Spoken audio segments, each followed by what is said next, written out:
Oke, saya ulangi lagi. Jadi ini saya ambil contoh dari data Syah Adrian. Jadi Syah sudah mengirim data yang seperti ini gitu ya, data dari risetnya yang diharapkan untuk disubmit. Nah, kalau data basis seperti ini, kalau kita kemarin sudah menganjurkan kalau tabel itu baiknya di Word gitu ya, karena kalau di PowerPoint dia akan seperti ini pasti susah diedit. Tapi kita fokus di gambar saja. Nah, apa yang perlu kita perhatikan di gambar bahwa pada manuskrip, gambar untuk manuskrip atau paper yang akan kita buat, itu gambarnya pertama harus mempertimbangkan banyak aspek. Pertama misalnya seperti yang kita bicarakan kemarin, kebutuhan warna di sini. Jadi kalau warna di sini tidak ada maknanya, lebih baik kita ganti dia menjadi warna netral, hitam misalnya gitu ya. Karena warna tersebut kalau memang harus ada, dia harus memiliki melambangkan sesuatu gitu ya. Tapi kalau tidak ada, tidak usah dikasih warna lain selain black and white karena nanti juga akan kan biasanya terkena after processing charge. Jadi bisa ada biaya tambahan gitu. Selain tidak ekonomis juga secara ini juga dia tidak dibutuhkan. Jadi buang properti-properti yang tidak dibutuhkan. Kemudian apalagi yang harus kita perhatikan dari sini adalah bahwa grid-nya. Jadi kalau untuk data yang tidak terlalu dekat ininya rank datanya, kalian lihat ini kan main 10-10an ininya rank data di sini. Jadi grid-grid di sini kalian lihat, kelihatan slide saya ya. Kelihatan, Pak. Ya, jadi grid-grid di sini garis-garis horizontal ini harus di remove. Jadi kalau untuk di artikel kita upayakan grid-grid itu kalau memang tidak dibutuhkan dia harus dibuang.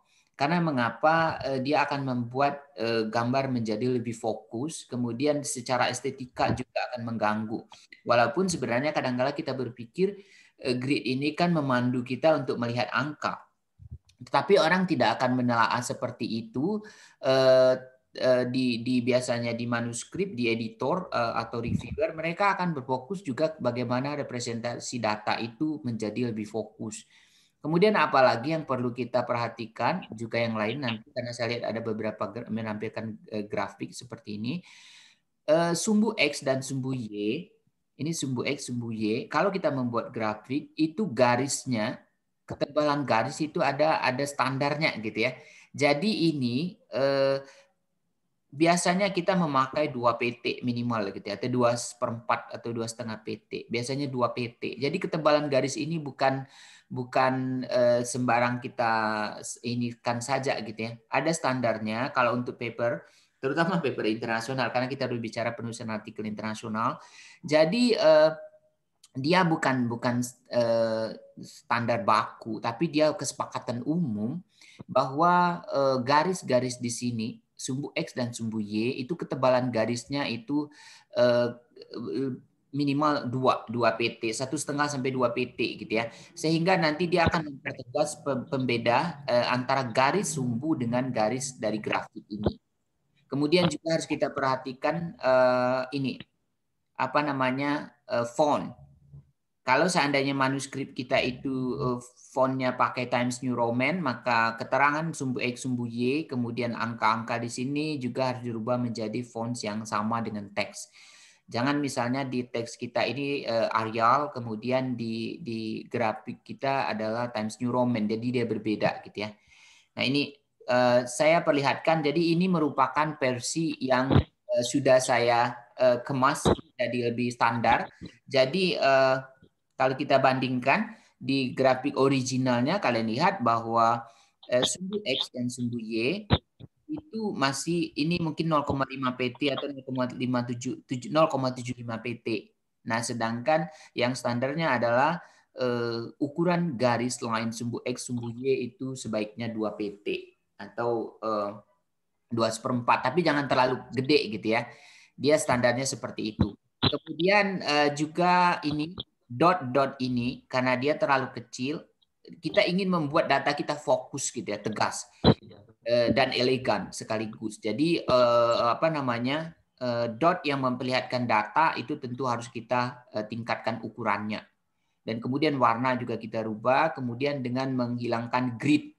Jadi grid-grid ini dihapus karena pada manuskrip internasional grid-grid ini akan merusak tampilan data gitu ya. Sehingga kita tahu ini kan semacam etalase, semacam apa namanya jendela buat manuskrip kita. Biasanya para reviewer atau para editor ketika dia kayak screening gitu ya, screening cepat, dia akan melihat biasanya orang akan lari dulu ke data.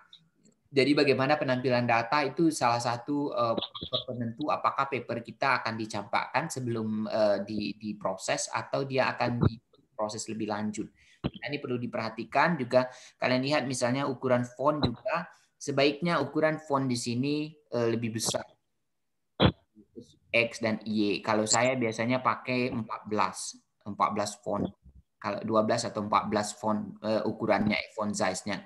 Dan juga kalian lihat ini rank data, kalau di sini yang originalnya itu 0, 10, 20.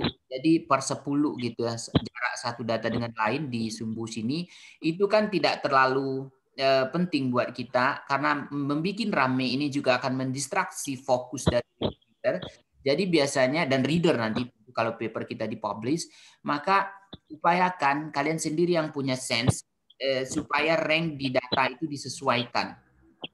Jadi misalnya ini di sini saya majukan dia menjadi 20 rank jarak antar satu data dengan data lain gitu di sumbu X. Kalau sumbu Y tentu kita tidak bisa men-skip karena sumbu Y ini ya. Kalau di sumbu X tentu kita tidak bisa men-skip karena ini mengindikasikan misalnya ada informasi timeline.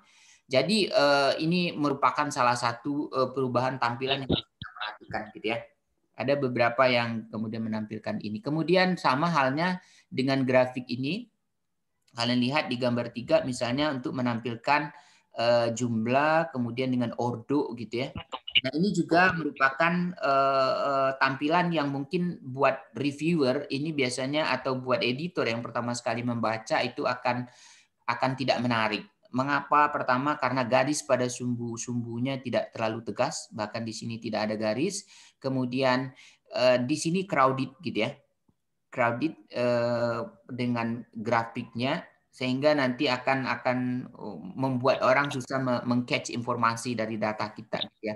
Jadi barangkali kita bisa mengedit yang ini gitu ya. Jadi kalau kita misalnya lakukan editing dengan data ini kalian bisa ya makanya enaknya data kalau seandainya dia kita letakkan di PowerPoint atau misalnya kalau yang lebih canggih tentu kalian punya Prisma misalnya dengan editing data kita bisa langsung upayakan gambar apa namanya garis di line-nya itu adalah garis dengan warna hitam gitu ya tegas. Jadi jangan warna abu-abu karena namanya garis pengindikasi sumbu itu harus garis yang kontras yang tegas. Nah ini kemudian PT-nya bisa 2/4 atau 2 gitu ya. Jadi di weight ini kalian bisa 2/4. Nanti dia akan menjadi lebih tegas karakternya gitu ya.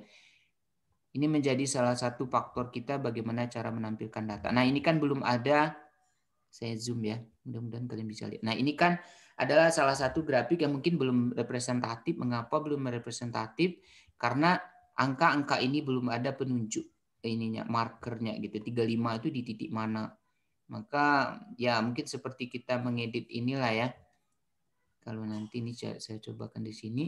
Jadi perlu buat kita menambah marker, tick marker di sini supaya jelas angka-angka kita itu di sumbu Y itu di mana saja. Kalau saya biasanya bisa pakai cross atau kiri kanannya gitu ya. Kenapa dia nggak mau? Oke, nah seperti itu. Jadi kemudian ini rank data oke mungkin. Tapi kalau terlalu ramai kita bisa misalnya 110. Tapi ini kita lihat datanya memang ada yang sangat sedikit sekali. Maka rank data mungkin kita bisa perkecil gitu ya. Ini juga huruf di sini kalian lihat warnanya. Jadi memang harus mendetail ketika mengedit gambar gitu ya.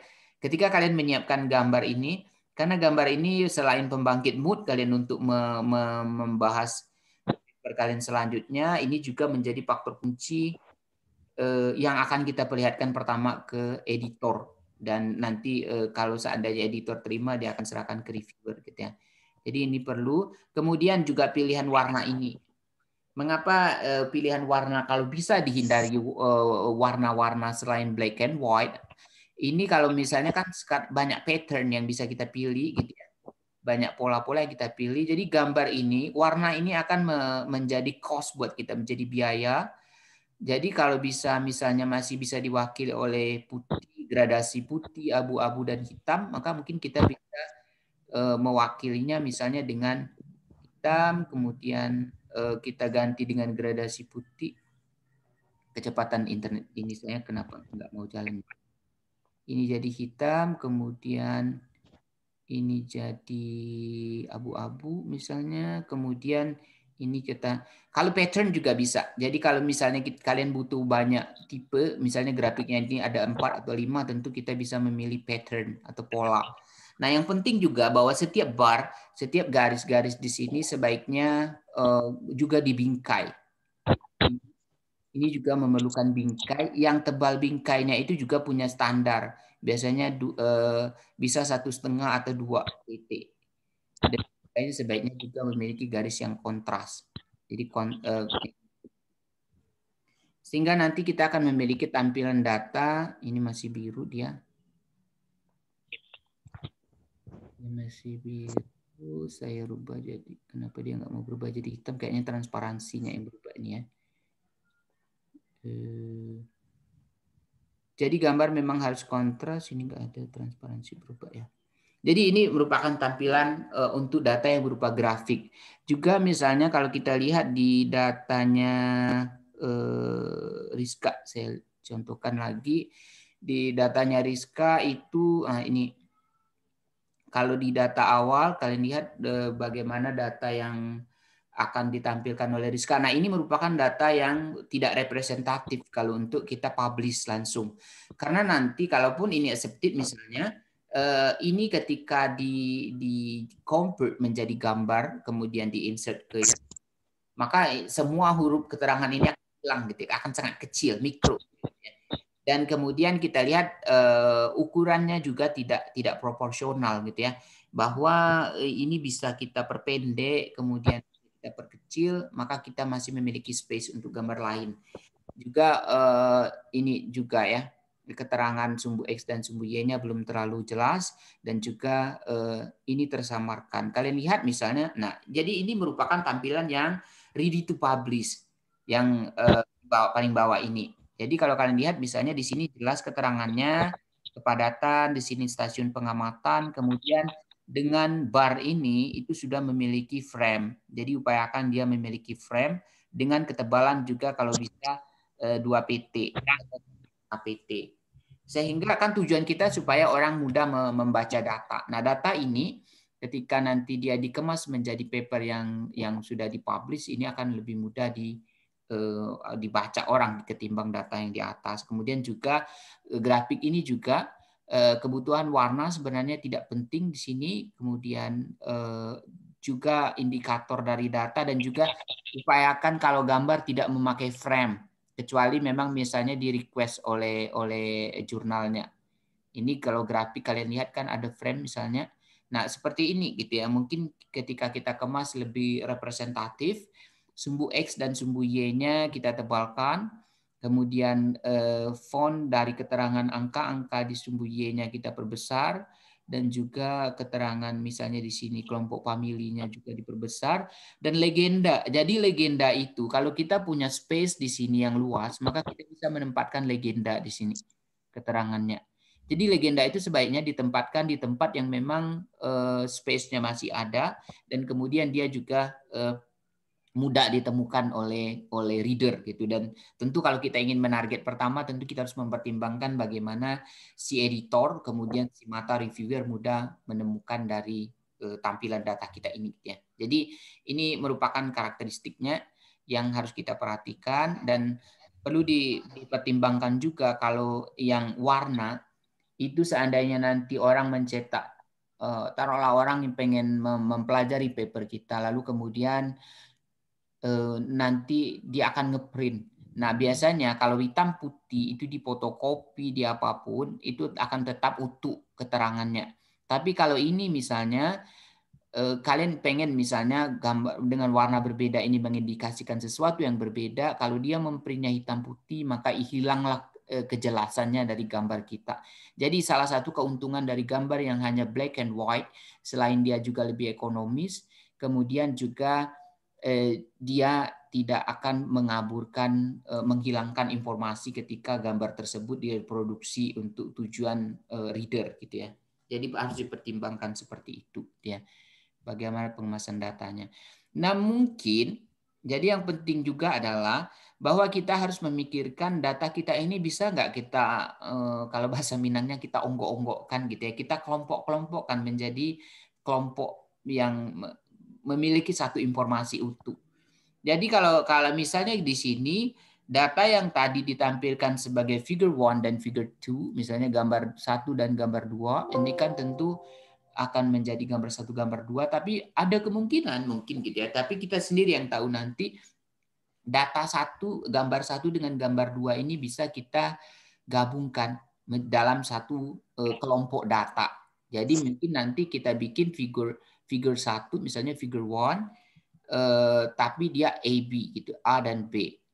Jadi gambar 1 dan gambar 2 tapi dia A dan B. Nah, ini bisa sangat memungkinkan gitu ya untuk kita klasterkan. Ini misalnya ini data informasi kepadatan setiap stasiun pengamatan, kemudian di bawahnya dia didukung oleh data tentang taksanya.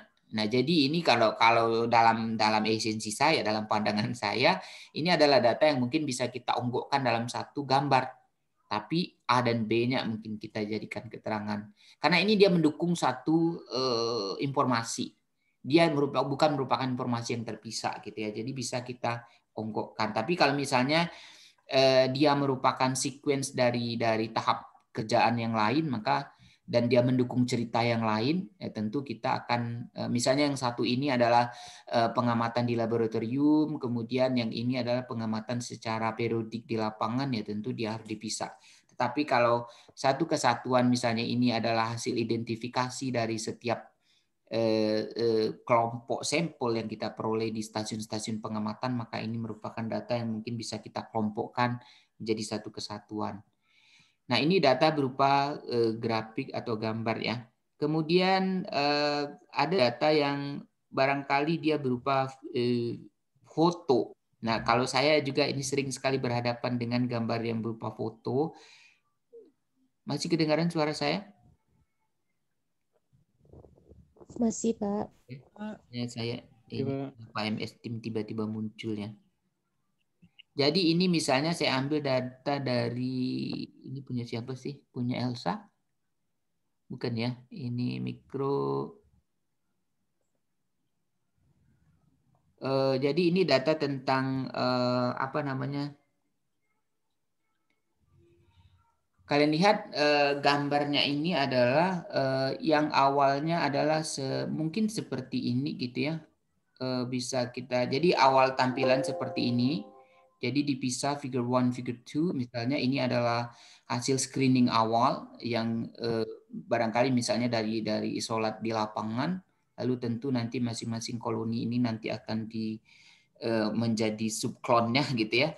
Nah, nanti akan diperoleh ini.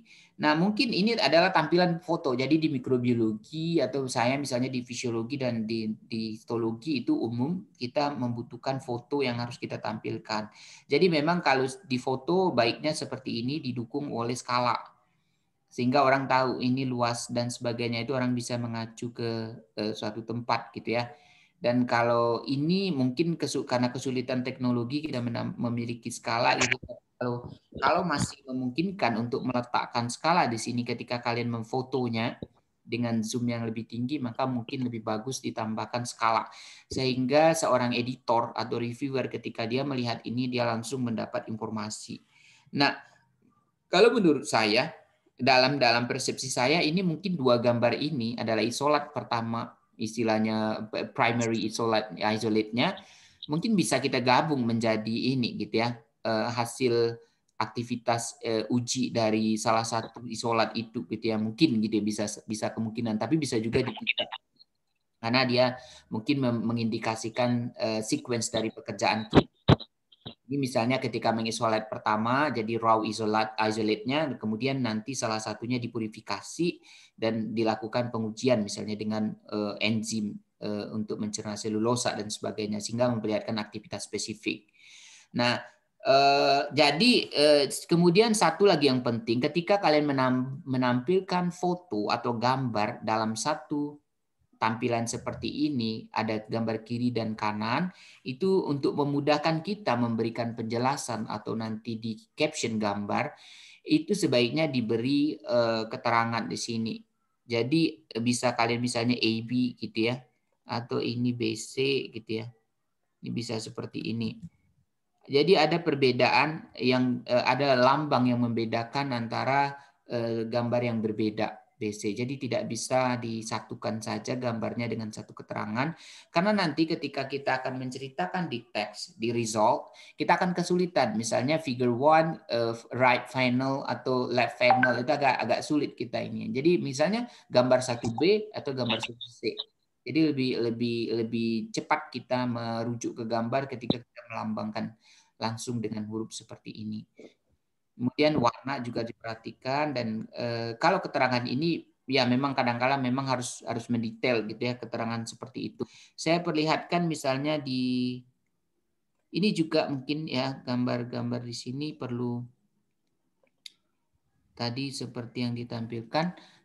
Juga kalau belum memiliki, ini kan gambarnya sebenarnya kiri dan kanannya gitu ya. Jadi harus dikasih keterangan A dan B-nya. Ini juga akan membantu kita nanti. Dan ini kalau tadi kan di gambar ori ini tidak ada dan A dan B, makanya saya menyarankan, dan juga kalau foto mikroskop itu sangat memungkinkan untuk ditambahkan skala, karena dia akan mencerminkan informasi juga di sana. Jadi skala dalam foto mikroskop itu harus ditampilkan, gitu, dibubuhkan di sana. Minimal perbesaran. Kalau mikroskopnya belum bisa difoto langsung dengan skala, itu kita bisa menyediakan informasi perbesaran. Jadi dari foto mikroskop. Jadi saya fokus ke gambar terlebih dahulu. Nah, ini merupakan saya coba share file lain ya. Kalian bisa lihat slide PDF nggak? Tampilan PDF nggak dari ini saya? Karena saya belum share ya. Mungkin saya stop share. Kemudian saya ingin memperlihatkan salah satu tampilan data dari apa namanya, file kita yang salah satu manuskrip saya yang sudah saya publish gitu ya, yang saya persiapkan mungkin PDF. Oh ini. Jadi ini sudah muncul belum? Soalnya loading komputer saya Belum, Pak. terlalu cepat. Sekarang gimana, Elsa, udah kelihatan? Belum, Pak. Belum, Pak.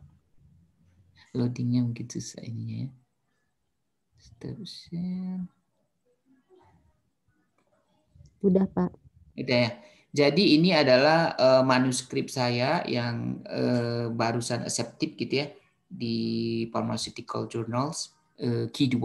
Nah, ini foto histologi sama seperti tadi, foto-foto di mikrobiologi itu membutuhkan foto, apalagi foto mikroskop salah satunya. Jadi kita memang harus membuat gambar yang tegas, yang jelas keterangannya.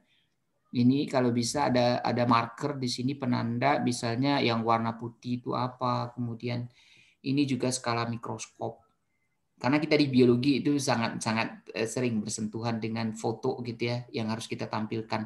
Jadi kalau bisa foto kita harus memikirkan juga, misalnya begini, kalian menampilkan antara seperti tadi di mikrobiologi adalah antara ukuran daerah zona bening dengan nanti foto zona beningnya dengan hasil pengukuran kalian, data hasil pengukuran.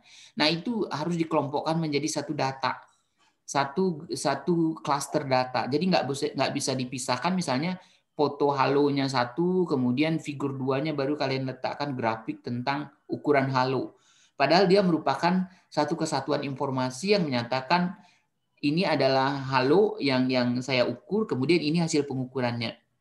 Sama seperti ini, di sini adalah yang saya tampilkan adalah ukuran dari bundaran di sini ya, pankreas ini. Jadi ukuran islet yang melingkar ini. Nah, ini kan data primer kita, data mikroskopis kita. Nah, dari pengukuran ini kemudian saya tampilkan dia berupa grafik di sini. Nah, maka ini data antara A, B, C, D, dan E itu satu kesatuan. Maka saya klasterkan dia menjadi satu kelompok data. Dan juga ini misalnya ini data tentang jumlah dari sel-sel di dalam ini, jumlah total sel-sel yang ada di dalamnya. Maka dia juga harus kita kelompokkan menjadi kelompok ini karena semuanya satu kesatuan informasi. Jadi saya tidak akan membagi foto histologinya terpisah menjadi gambar satu, kemudian data luas islet, luas ukuran islet Langerhans-nya juga satu, kemudian jumlah selnya ini juga satu. Maka ini redundant gitu ya, berlebih-lebihan gitu ya, tidak perlu. Maka kita harus mengklasterkannya menjadi satu kesatuan data yang nanti tentu ini mendukung sebuah cerita.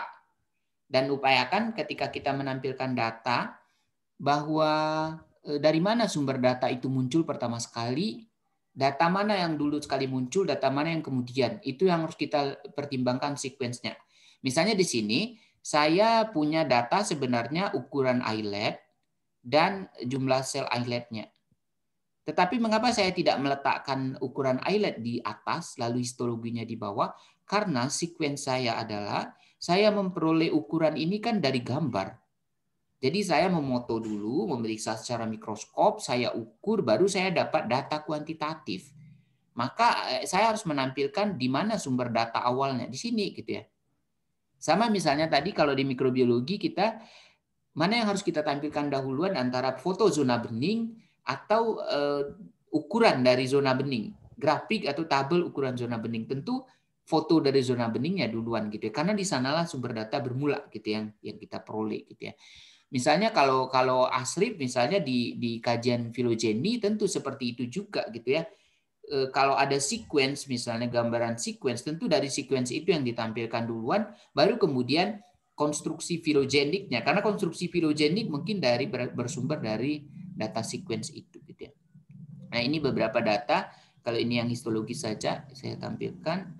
Kemudian di atas kalau ini adalah data berupa grafik dan ini tadi. Jadi ada grafik histogram dan bar seperti ini. Jadi sama. Nah, ini yang perlu kita perhatikan bahwa dia proporsional, kemudian dia mendukung satu kesatuan informasi di satu gambar, dan dia tidak crowded gitu ya. Kalau dia crowded, dan juga jangan lupa kalau kalian menampilkan data, kalau memang harus ada simbol statistiknya, harus diberitahu di sana gitu ya. Kita lihat lagi misalnya di sini data ASRIP misalnya ya. Tadi kita sudah lihat data Rika dan data Rika dan data ASRIP. Data ASRIP belum ya. Kenapa dia nggak mau share? Saya perlihatkan lagi. Jadi saya share lagi slide-nya untuk kita melihat data. Coba kita lihat. Jadi tadi kita sudah melihat data dari Riri, kemudian data dari Rizka juga sudah tadi, dan juga data dari Syahputra. Kemudian kita lihat data dari ASRIP gitu ya. Data dari ASRIP ini, jadi ini bukan merupakan data yang disediakan untuk buat paper. Jadi kalau untuk paper kita bikin tampilan ini polos gitu ya. Karena jadi jangan pakai background ini, karena nanti kalau kita save gambarnya dia akan berubah. Save juga. Jadi upayakan backgroundnya polos. Kemudian kita lihat, mungkin kita fokus ke gambar dulu. Nah, ini oke, ini adalah biasanya umum kita biasanya hasil elektroforesis gitu ya yang ditampilkan. Tapi juga kalau seandainya gambar, saya bisa lihat di sini mungkin lebih nampak jelasnya nih. Kelihatan slide-nya? Ada kelihatan? Asrip, Elsa? Belum, Pak. Belum ya? Belum, Pak. Oke. Kasih Belum, tambah Pak. kelihatan. Belum, Pak. Oke. Ini loadingnya agak lelet ya di koneksi. Jadi di data Asrip ini nanti kasih tahu kalau lihat ini saya sudah melihat di sini gitu, karena saya membukanya. Data dari Asrip ini kan ada data hasil apa namanya elektroforesis DNA-nya, kemudian hasil amplifikasi dari gennya. Nah itu kalau seandainya dia merupakan ini kita bisa jadi satu kesatuan. Udah kelihatan atau belum? Masih loading? Udah, Pak. Udah ya. Jadi saya ingin zoom yang data Asrip ini. Nah data dari Asrip ini kalau kalian lihat antara ini merupakan data isolasi DNA Panthera tigris Sumatera ini. Jadi ini memang dia evidence gitu ya, bukti bahwa isolasi DNA-nya berhasil misalnya. Jadi dibuktikan dengan elektroforesis, divisualisasikan. Lalu kemudian ini merupakan hasil pembuktian bahwa telah terjadi amplifikasi dari sitokrom dari gen yang ingin dianalisis gitu ya.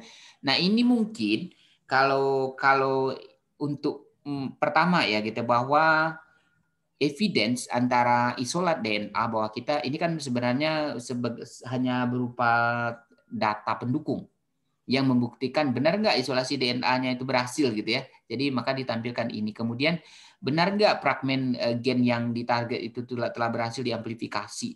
Nah ini sebenarnya dua-dua ini merupakan data supporter yang mungkin kita bisa satukan dalam menjadi satu page, satu halaman.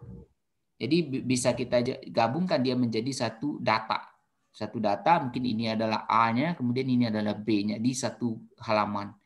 Jadi dia merupakan satu kesatuan. Misalnya nanti di caption-nya kita tinggal kasih keterangan. Misalnya figure 1 itu adalah gambaran apa namanya hasil elektroforesis dari isolat DNA-nya. Kemudian sedangkan ini adalah elektroforesis dari namanya produk amplifikasi dari fragmen sitokrom ininya CO1-nya gitu ya. Nah, ini perlu. Kemudian tapi memang kalau kita lihat ini misalnya kalian bisa saya zoom saja data analisis filogeni. Nah, untuk data yang memang dia berdiri sendiri seperti ini, saya lihatkan. Data yang berdiri seperti ini ya memang harus kita pisahkan menjadi internet and stable katanya ya. Jadi data yang berdiri sendiri seperti ini harus kita memang pisahkan dia menjadi figure sendiri. Kemudian ini jelas kalau gambar ini representatif untuk gambar yang ditampilkan oleh Asrip yang ini. Karena mengapa line yang memperlihatkan misalnya informasi cluster ini jelas. Jadi ukuran garis ini biasanya kita bisa edit di softwarenya gitu ya. Tapi kadang-kala ada juga yang menampilkan ukuran garis ini sangat kecil gitu ya.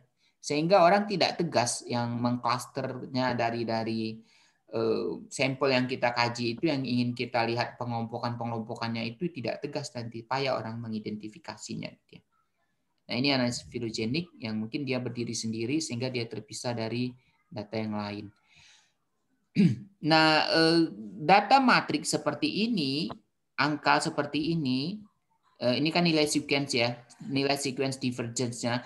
Kalau misalnya ada yang berupa summary saja, angka ya kurang lebih ringkasannya mungkin kita bisa tampilkan, tetapi kadangkala memang reviewernya minta ini nilai sequence divergence-nya tabelnya mohon ditampilkan. Tetapi kalau tidak diminta itu mungkin kita bisa bikin dia supplementary saja. Karena data yang seperti ini kan tidak bisa langsung menampilkan informasi. Karena untuk mencari informasi, si editor atau reader nanti dia perlu menelaah satu persatu data ini. Misalnya antara apa namanya Panthera Sumatera naik, kemudian dengan yang lain itu bagaimana dengan divergensi sequence-nya gitu ya. Nah, itu mereka harus menelaah satu persatu.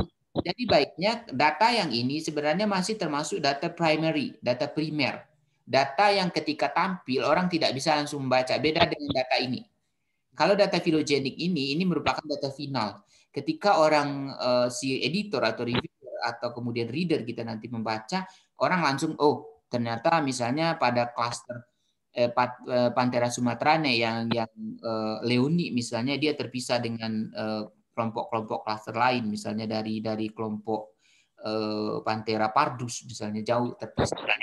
Orang bisa langsung meng-catch informasi di sana. Berbeda misalnya dengan nilai sequence divergence ini. Jadi kalau seandainya sequence divergence ini bisa data tabel yang kompleks seperti ini bisa kita simpulkan, lebih baik kita tampilkan data simpelnya gitu ya. Tetapi nanti kalau seandainya si reviewernya meminta, baru kita ini kan kita hadapkan gitu ya ke dia gitu ya sebagai supplementary. Juga ini kalau nanti ditampilkan di ini, tapi kalau di genetik ini biasanya memang dia akan dimuat di satu page, satu halaman yang ini gitu ya. Tapi ini untuk dari segi size mungkin dia terlalu kecil gitu ya. Jadi ini mungkin karena tampilannya disediakan di PowerPoint gitu ya, sehingga seperti ini. Kalau data orinya saya yakin dia akan menjadi data yang ditampilkan di tabel yang tentu halamannya akan lebih luas gitu ya. Mungkin tabel di Word yang berupa orientasinya itu landscape gitu ya. Karena ini data yang perlu di stretching, diperlebar sehingga orang bisa membaca dengan fontnya. Jadi itu apa namanya ikhtisar gambaran data. Saya berharap nanti kalian bisa mengedit kembali gambar kalian sehingga benar-benar menjadi final. Kemudian ketika membuat caption data itu sebaiknya memang tidak diletakkan langsung di bawah gambar. Kalau seandainya dia merupakan file terpisah seperti PowerPoint ini. Tapi kalau seandainya dia di Word ya bisa saja kalian letakkan captionnya itu langsung di bawah. Ini keterangan caption ini ya. Nah, caption ini. Satu lagi yang perlu diingat adalah bahwa ini sering sekali terjadi di publikasi internasional. Kadangkala manuskripnya itu sudah accepted, tapi kemudian harus diretract kembali karena nanti tidak bisa digunakan. Apa? Ini keterangan yang berbahasa Indonesia. Jadi kalau kalian misalnya masih punya grafik, misalnya tadi kita ambil data sah ini misalnya. Jadi sah ini misalnya dia akan menyiapkan data untuk internasional, tentu kadangkala kita itu tidak spontan menyiapkan data itu dari OLI-nya itu berbahasa Inggris. Misalnya di sini kan masih ada, kalian bisa lihat slide datanya sisa nggak? Sekarang di tampilan saya ada kelihatan? Atau masih data si Asrip tadi, Elsa? Oh, data Asrif, Pak. Ini grafik yang baru nggak nampak pertambahan jenis sama tabel? Belum, Pak. Belum ya? Oke, saya stop share, kemudian saya akan pindah ke tampilan data syah. Saya ingin mewanti, jadi ini merupakan hal yang penting juga harus kita pertimbangkan. Saya lihat juga beberapa paper dari Bu Dewi dan Pak Jong Hon Chong, itu karena yang mempublikasinya mahasiswa keburu-buru pengen tamat, jadinya ada beberapa paper yang terbitnya di jurnal internasional, walaupun bukan jurnal internasional bereputasi, tapi tetap dia jurnal internasional. Tapi ternyata apa namanya, sudah kelihatan belum ya? Kasih tahu sebelum kalau sudah kelihatan ya. Udah, Pak. Udah ya. Jadi yang Udah, Pak. sering menjadi kecerobohan kita adalah kita lupa merubah keterangan gambar atau misalnya di sini keterangan subu X, subu Y-nya itu ke dalam bahasa Inggris. Nah, itu benar-benar harus kalian perhatikan. Termasuk juga misalnya ketika gambar-gambar foto-foto tadi, foto daerah halo dan sebagainya tadi. Jadi jangan lupa kalian telaah satu persatu, maka memang seharusnya setelah kalian persiapkan data seperti ini dalam bentuk PowerPoint yang ready untuk kalian utak-atik menjadi figure yang bisa kalian langsung serahkan langsung ke reviewer, itu kalian print, kemudian kalian tempel, telaah satu persatu sudah memenuhi kriteria enggak gitu ya. Dan terakhir adalah salah satunya faktor bahasa.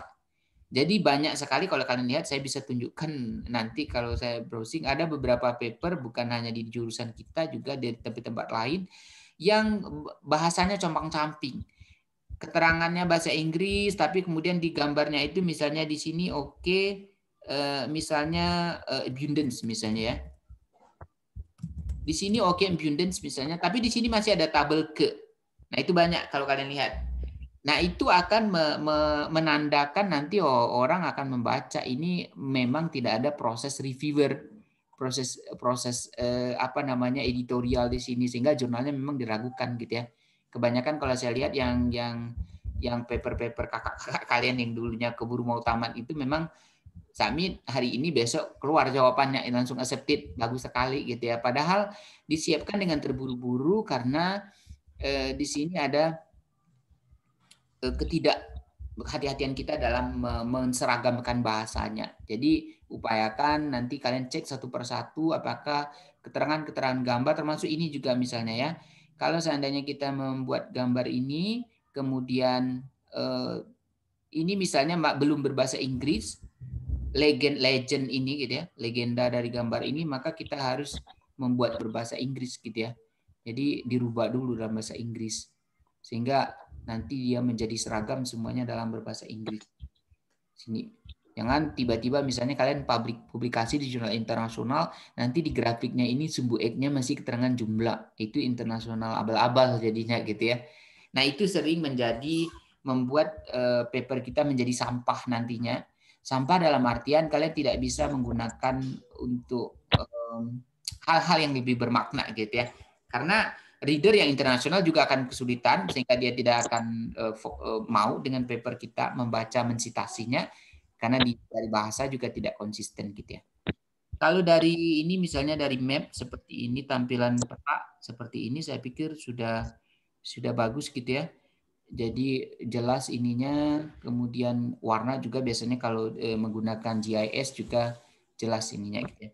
Jadi itu merupakan keterangan dari bagaimana kita mengelola gambar. Jadi mohon nanti kalian ini kan dan upayakan page-nya ini adalah page yang polos, kemudian ingin caption-nya letakkan di halaman terpisah. Di halaman terpisah gitu ya. Di keterangan gambar, keterangan ini. Kalau tabel ya jelas, saya sudah lihat kalian rata-rata tabelnya seragam gitu ya, bagus ininya. Kalau tabel kita membuat berupa tabel terbuka gitu ya. Tabel harus berupa tabel terbuka seperti yang Asrip sajikan ini. Jadi jangan tabel nanti misalnya kalian tutup. Saya pikir ini sudah menjadi dasar umum pengetahuan umum gitu ya. Jadi kalau tabelnya itu harus berupa tabel yang ya seperti paper yang elegan lah gitu ya. Dia tidak ditutup oleh kotak-kotak. Walaupun kadangkala begini, ketika publish kadangkala si editornya itu mengconvert lagi dia menjadi tabel tertutup. Tapi no problem, tapi di data di ini primer kita harus menyiapkan data berupa tabel yang terbuka gitu ya. Jadi tabel terbuka itu menjadi standar untuk penampilan paper manuskrip, terutama manuskrip internasional. Jadi nasional sebenarnya juga, karena kalau kita lihat tren jurnal-jurnal nasional sekarang mereka mencoba meningkatkan grade dan internasionalisasi, yang pada akhirnya mereka aturan baku gitu ya. Sudah kelihatan yang contoh tabel ini data spesies pembanding gene. Saya share screen. Sudah, Pak. Sudah ya. Nah, ini contoh tabel terbuka gitu ya. Kalau mungkin ada yang terlupakan. Jadi tabel terbuka itu di panel atasnya kita bikin seperti ini, panel bawahnya ada pengunci, tetapi di kiri kanannya dan jarak antar kolom itu tidak kita kasih. Kolom dan row-nya barisnya itu tidak ada garis. Nah, ini tabel terbuka. Jadi tabel memang harus berupa tabel seperti ini gitu ya. Tapi untuk saran ya memang tabel ini sebaiknya kita letaknya di Word. Karena dia berupa teks.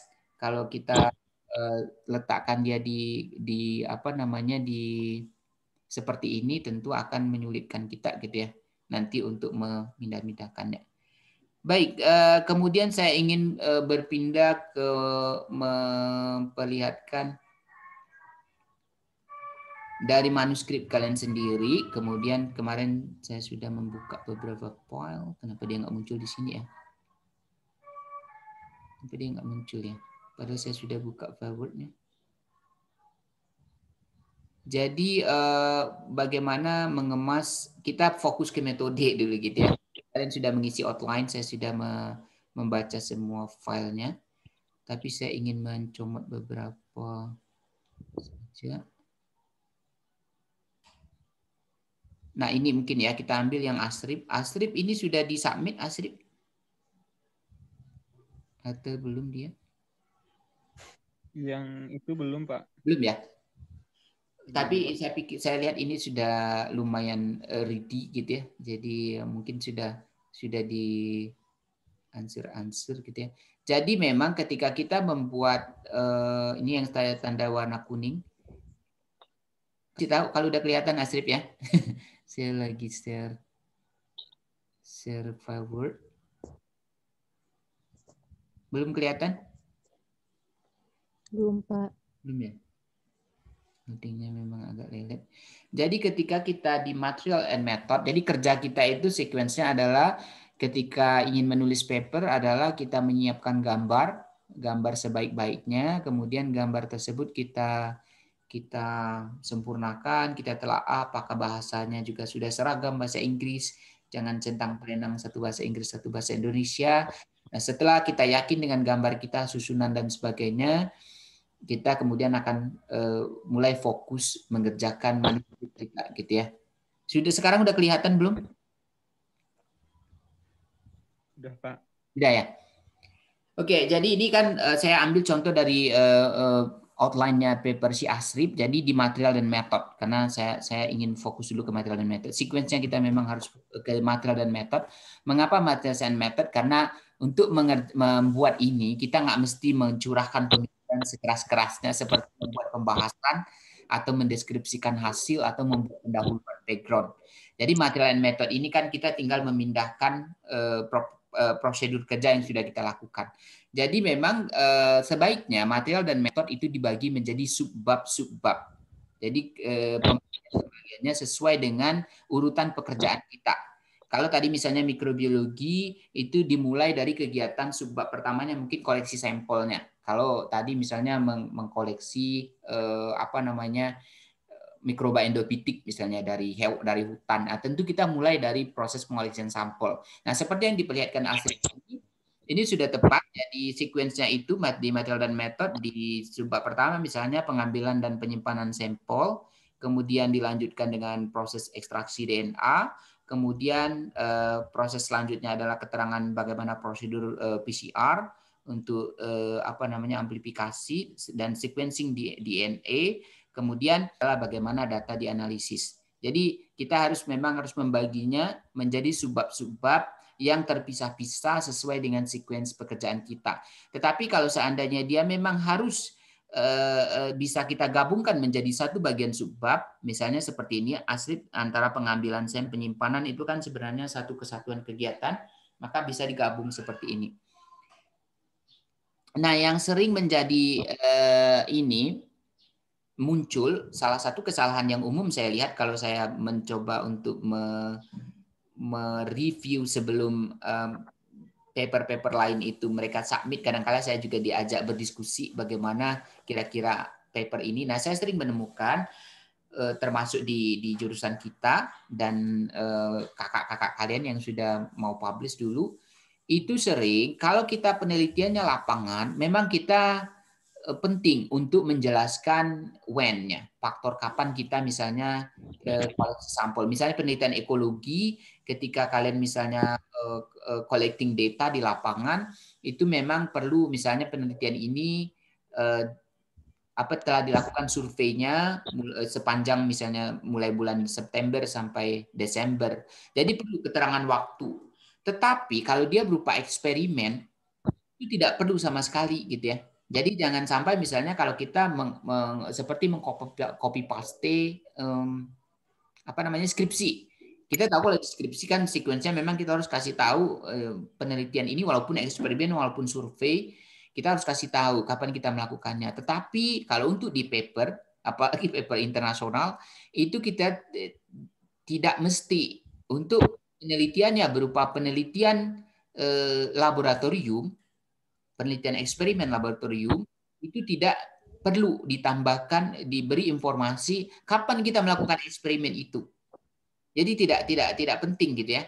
Jadi jangan sampai nanti this research was conducted from September Oktober itu di materi dan metodenya, karena itu tidak akan perlu gitu ya. Maka itu sebenarnya metode yang tidak. Tetapi kalau kalian penelitiannya di lapangan misalnya seperti Saputra misalnya atau penelitian si Husnul misalnya, kalau ekologi atau yang lain-lain ya tentu karena misalnya dia menganalisis keanekaragaman di Taman Nasional, tentu informasi kapan dia melakukan sepanjang bulan apa misalnya itu sangat memberikan informasi yang bermakna.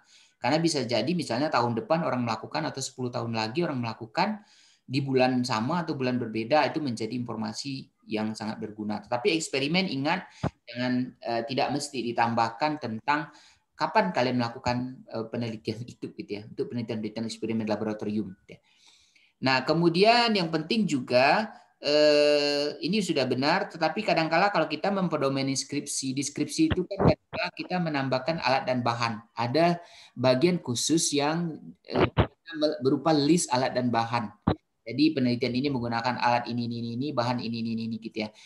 Untuk menghemat sebenarnya kalau untuk di manuskrip kita tidak perlu membuat list itu, tetapi kita distribusikan ke prosedur kerja kita. Misalnya di sini si Asrip dia memakai misalnya untuk mengoleksi sampel dia pakai apa. Ya, jadi ini misalnya darah dimasukkan dalam fakulop. Jadi alat-alat dan bahan yang digunakan itu didistribusikan dalam cerita di prosedur itu. Jadi kita nggak perlu membuat list, tapi kemudian keterangan alat dan bahan yang digunakan itu langsung berupa keterangan di paparan atau deskripsi dari prosedur kerja yang kalian lakukan. Ini misalnya si Asrip sudah ini darah dimasukkan dalam fakulop, kemudian sampel kemudian disimpan dalam cooling box. Nah, ini perlu juga kalau untuk paper internasional kita harus memberikan spek. Jadi spek alat ini menjadi informasi penting. Mikroskop misalnya, atau misalnya cooling box ini mereknya apa, kemudian dia manufakturnya apa, kemudian negaranya apa, minimal negaranya gitu ya. Misalnya kalau saya sering pakai mikroskop, saya pakai CE23GX, spek mikroskopnya itu Olympus dari Tokyo, Jepang. Jadi kita harus kasih tahu. Jadi harus mendetail seperti itu gitu ya. Karena misalnya di paper saya sebelumnya kemarin, saya karena space-nya tidak cukup, itu spek alat saya tidak masukkan, saya kemudian mohon semua spek alat, semua spek bahan dimasukkan gitu ya. Kemudian di sini juga untuk Asrip ini juga kit yang digunakan, kita tahu memang in vitro gen Purelink itu sudah merupakan sebuah informasi, tetapi tetap harus ditambahkan informasi tentang in vitro gen ini di mana, di California, di mana gitu. Jadi speknya harus spesifik. Kemudian di sini juga penting juga di metode adalah benar referensi yang kalian acu kalau memang kalian menggunakan metode-metode yang mungkin berupa prosedur protokol. Kalau dia berupa protokol yang memang dari kit, tentu kita tinggal mengikuti step demi step, maka kita tidak menyatakan bahwa proses ekstraksi seperti ini, tapi cuma bilang ekstraksi DNA-nya mengikuti protokol yang ditampilkan di in vitro gen ini produksinya gitu ya. Karena di sana sudah lengkap by kitnya, tapi harus dikasih tahu. Tetapi kalau protokolnya itu memang perlu kita ceritakan, maka kita harus menampilkan referensi seperti ini. Misalnya si Asrip dia mengacu untuk primernya itu yang dia gunakan, dia mengacu kemana ini referensinya. Tentu kita harus mencantumkan referensi itu di material dan metode. Dan juga yang perlu adalah, ini mungkin salah satunya, kadang-kala memang kita ingin lebih menghemat space, karena memang di metode inilah tempat buat kita untuk menghemat halaman dan jumlah kalimat, karena kan terbatas. Setiap paper itu ada keterbatasan dari halaman dan jumlah katanya. Kalau berlebih nanti kita disuruh dipotong-potong. Nah, itu yang penting adalah tempat kita menghemat adalah di material and method ini. Bagaimana cara menghematnya? Memang salah satunya kalau prosedur yang memang sudah baku, kita tinggal mungkin isolasi DNA mengacu kepada prosedur yang dideskripsikan sebelumnya. Kita tampilkan referensi seperti ini. Tetapi juga dalam menyampaikan informasi acuan tersebut, kalau ada modifikasi maka sampaikan apa yang dimodifikasi saja. Misalnya prosedur ini lalu kita modifikasi. Yang bagian mana yang kita modifikasi terus disampaikan. Kemudian yang penting juga adalah ini, Kalau ASRIP ini dia kan setelah mengisolasi, kemudian mengamplifikasi DNA, lalu untuk sequencingnya dia kasih keterangan produk PCR dikirim ke first base company Singapura untuk proses sequencing.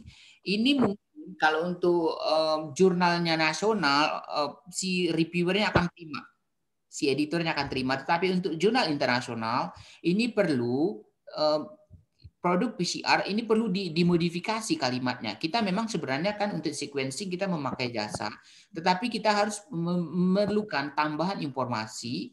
Misalnya mereka menggunakan apa di sana. Jadi kita harus punya informasi.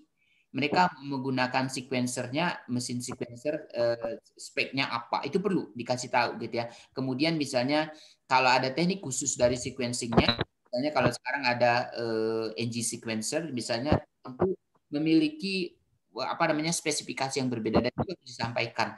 Banyak juga misalnya yang pekerjaan kita itu memang harus kita upahkan dan sebagainya, tetapi tetap kita harus tahu informasi tentang spek alatnya, minimal tentang gambaran metode dasar yang mereka gunakan gitu ya. Nah, kalau analisis data saya pikir sudah memadai bagaimana data-data itu kita analisis, kemudian juga kalau perlu data pendukung. Jadi itu gambaran tentang material dan metode yang perlu. Saya lihat ada beberapa, saya ingin men-share yang lain lagi. Coba saya share di ASRIP, kemudian siapa satu lagi ya yang saya lihat tadi. Ada, coba saya lihat yang ELSA misalnya ya. ELSA karena penelitiannya adalah penelitian Elsa ini dua, Elsa mengoleksi sampelnya di lapangan kan ya. Jadi penelitiannya itu kan bisa macam-macam. Ada penelitian yang kita harus memang koleksi di lapangan, lalu kemudian dikerjakan pengujian di lab. Ada yang memang murni eksperimen di lab, ada yang memang totalitas di lapangan. Nah kalau memang penelitiannya itu di lapangan, memang ada di lapangan itu nggak apa-apa. Kita misalnya eksperimen tapi kombinasi seperti yang dilakukan misalnya di mikrobiologi, Pak Anton misalnya mengoleksi isolat-isolat di lapangan, itu nggak apa-apa ditambahkan informasi tentang kapan mengoleksinya dan di mana lokasi koleksinya di bagian material dan metode.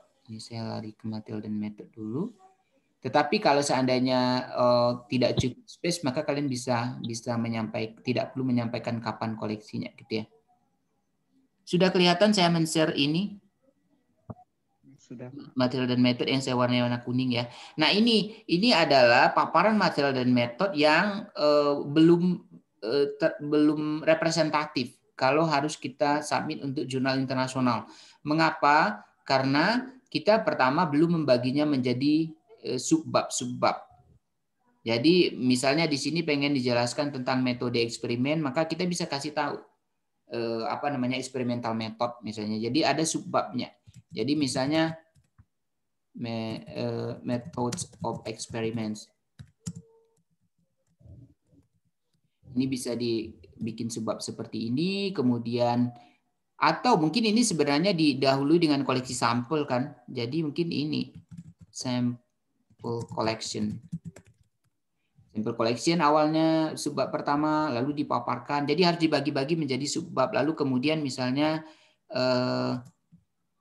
isolations and purifications misalnya gitu ya. Purifications. Jadi kita harus membaginya subbab-subbab sehingga nanti rangkaian kerja kita ini kita distribusikan ke dalam subbab-subbab yang berbeda. Nah, jadi sehingga nanti dia akan terpisah-pisah dan orang akan bisa mengikuti sequence kita tanpa pusing harus membaca satu paragraf yang berisi banyak informasi. Nah, ini misalnya juga ini mengacu kepada ini udah tepat ya. Jadi misalnya kita memakai teknik apa yang kita gunakan, strict plate misalnya atau pour plate misalnya di mikrobiologi, tentu kita mengacu ke referensi tertentu. Jadi cukup mungkin kita tidak mesti menggambarkan secara deskriptif, tapi ini misalnya dengan metode difusi kertas cakram merujuk kepada ini ya cukup sampai sini saja. Jadi kita tidak perlu mendeskripsikan lebih lanjut tentang detailnya kecuali ada modifikasi gitu ya. Kemudian penelitian ini itu sampel current practice stats. Nah, ini mungkin kalau bahan ini kalau memang harus ditambahkan itu mungkin di bagian awal gitu ya. Jadi di daerah sampel collections atau apa gitu ya, di bagian awal di sini. Kalau memang perlu memberikan keterangan tentang bahan apa saja yang kita pakai di sini. Tetapi juga ini juga misalnya kalian pakai nutrien agarnya produk apa? Misalnya di sini ada Sigma produk Sigma misalnya, Sigma Jerman. Jadi harus kasih tahu keterangan dari spek bahannya juga gitu ya. Bahan apa yang kita gunakan.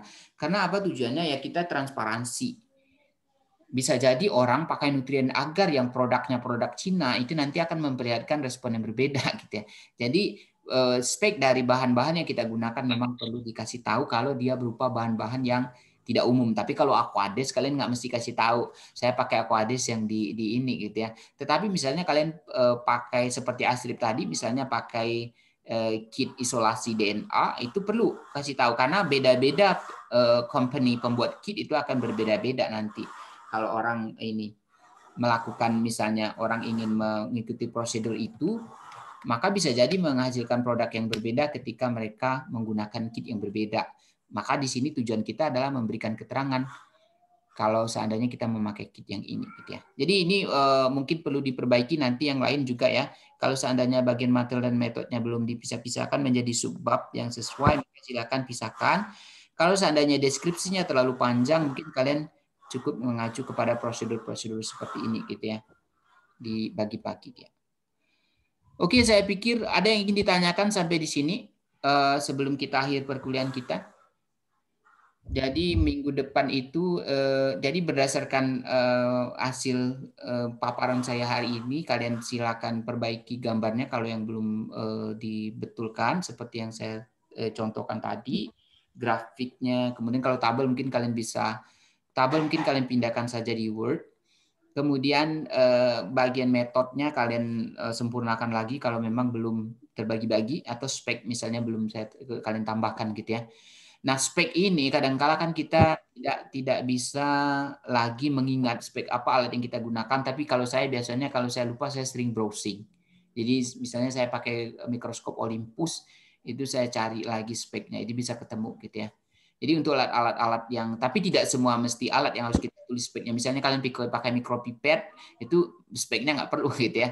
Tapi kalau misalnya pakai alat-alat pengukur, spektrofotometer itu perlu dikasih tahu gitu ya, speknya apa gitu ya digunakan, atau inkubator misalnya atau diffuser gitu ya, itu perlu ditambahkan. Kemudian minggu depan jadi kalian silakan revisi itu, kemudian minggu depan kita akan coba ke bagian-bagian yang lebih simple. Setelah metode tentu kita akan melihat nanti ucapan terima kasih, acknowledgement bagian bawah, kemudian kita mulai dari yang mudah-mudah dulu, kemudian mungkin nanti kita akan membahas bagaimana cara kalian menampilkan result. Saya lihat beberapa sudah ada yang melengkapi outline-nya dengan bagian-bagian yang lain, dengan result dan sebagainya. Tapi kalau yang belum silakan kalian copy paste saja dari skripsi kalian, deskripsi hasil gitu ya. Jangan diskusi dulu, aja dulu kan copy paste di sana di file outline kalian itu gitu ya. Saya pikir itu saja karena waktu sudah membatasi kita. Saya ada seminar mahasiswa S1 hari ini gitu ya jam 10. Jadi saya harus standby. Mudah-mudahan memberikan manfaat dari pertemuan kita hari ini dan ya sedikit ada pencerahan buat kita sama-sama mengapa misalnya datanya bagus tetapi cara mengemasnya tidak bagus sehingga dia di reject oleh si editornya gitu sebelum memasuki fase revisi peninjauan atau namanya analisis oleh reviewers gitu ya terhadap manuskrip kita. Jadi ini penting buat kita untuk menyiapkan gitu ya. Nanti saya kirimkan ke kalian ada salah satu contoh paper yang mungkin paper ini punya sejarah di reject gitu ya sebelum diproses apa-apa gitu ya. Jadi salah satu tim dari rekan saya lah gitu ya. Dia ingin publikasi kemudian paper ini ternyata di reject. Karena mengapa setelah saya melihat bagaimana tampilan paper itu datanya bagus, informasinya bagus. tapi bagaimana dia mengemas saja sebenarnya yang bermasalah. Tapi kemudian kita bersama-sama, karena dia juga minta bantu sama saya untuk bagaimana mempermaknya, dan kemudian kita mulailah seperti sequence yang kita kerjakan. Masih dulu datanya, setelah datanya benar-benar tampil dengan bagus, representatif, lalu kita masuk ke materi dan metode, kemudian kita mengolah yang lain-lainnya. Itu saja saya pikir. Tidak ada yang ditanyakan?